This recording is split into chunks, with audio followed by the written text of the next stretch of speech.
Hey guys, what's up? I'm Mike Levitsky, coming at you with a video a day. Today is day 27.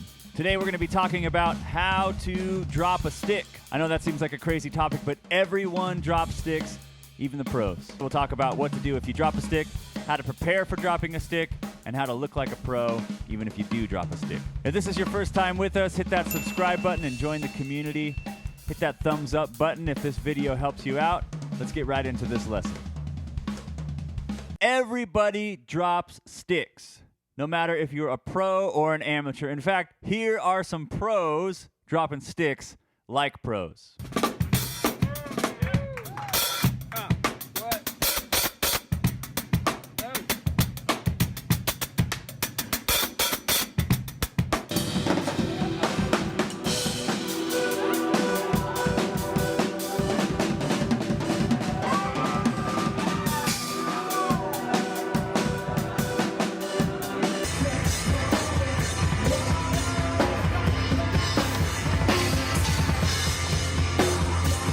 If you've been playing drums for any period of time, you have inevitably dropped a stick. And there's a couple ways that you can drop a stick. You can drop a stick like a pro. You're playing along, the stick drops out. You're already right back into the groove. Or you can drop a stick like an amateur.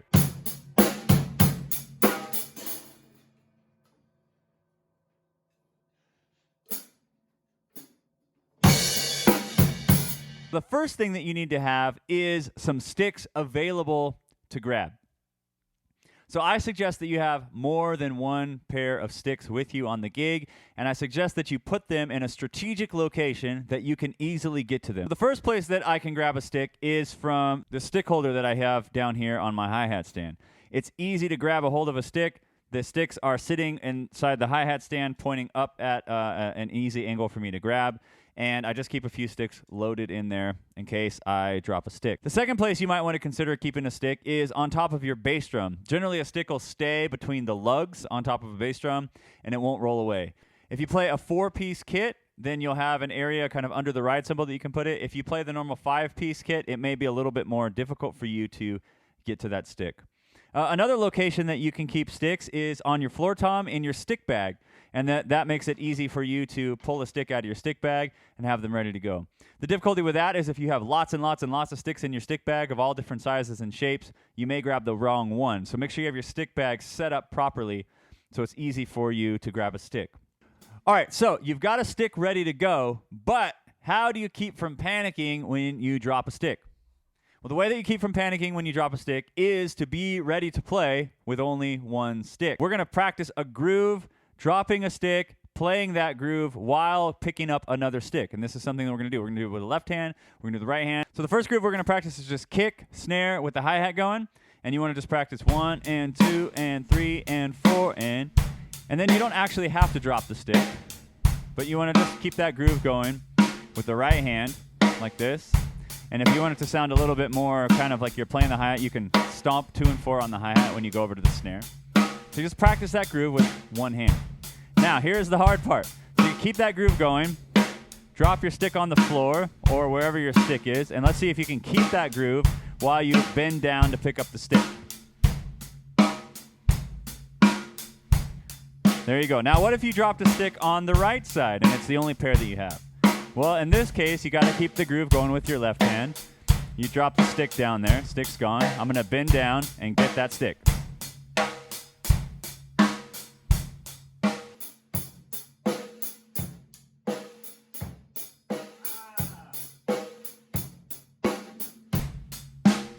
All right, that was hard because the microphone was in the way.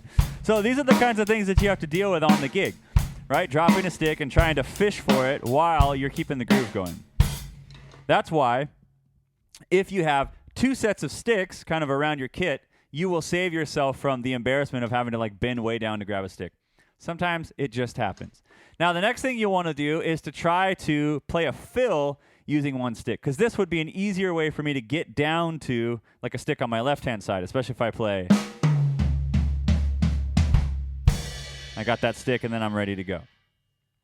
So those are 2 great exercises, one with the left hand, one with the right hand, that will help prepare you for dropping a stick or breaking a stick. The final thing that I kind of want to touch on about dropping sticks in this lesson is that everyone drops sticks. So if you drop a stick, one of the first things that might happen to you is like embarrassment or fear, or like, oh my goodness, I dropped a stick. I look like a noob. I look like an amateur. That's not true. Like we looked at in the beginning of the video, like everyone drops sticks. The best thing to do if you drop a stick is not to call attention to it at all. Like just keep playing. Most of the time, the majority of the people won't even notice that you dropped a stick. Years ago, I played in a drum competition, and I didn't just drop a stick. I like threw my stick, and it went like across the room, and I didn't have another stick. And so I just kept playing the solo with one hand. The guy behind me, he was just a nice guy. He grabbed a stick and he handed it to me. But about 15 to 30 seconds of my solo was me playing with one hand. I got that other stick. I finished the solo. I ended up winning that round because a lot of the people thought that I dropped the stick on purpose, just because I kept playing as if nothing happened. I just kept my cool and kept going. So if you can do that, it's going to eliminate any kind of embarrassment that you're going to feel or anything that people are going to feel. Like if you don't wear it on your face that you're panicking, you're going to be just fine. This is something you're going to want to do in your practice room so that when it happens to you on the gig, you're ready for it. I hope this one helped you out, guys. I will see you tomorrow for another drum lesson. Be sure to like this video if it helped you out. Subscribe to this channel. Share this with a drummer friend if you have somebody who's dropping sticks a lot and they aren't very good at recovering. And hopefully it'll help them. I'll see you guys tomorrow.